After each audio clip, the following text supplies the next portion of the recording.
வணக்கம். கவிதை பொன்னான நாள். அன்னபூரணி அன்னமிட்ட அட்சய திதி.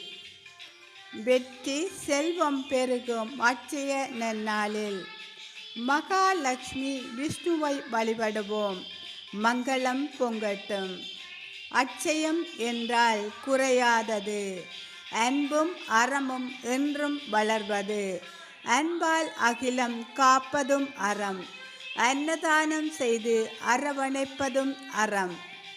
தான தர்மமும் தயிர் சாதமும் அட்சய திதியில் கொடுப்போம். பொன்னும் பொருளும் வாங்குவோம். தொழில் தொடங்குவோம், விளைந்திடுமே. சிவனுக்கு பசி தீர்த்த அன்னபூரணி அருளால் கொடுத்தார்க்கு குறைவில்லையே. அல்ல அல்ல குறையாத செல்வம் அகிலம் எங்கும் நிலைக்கட்டும். நன்றி.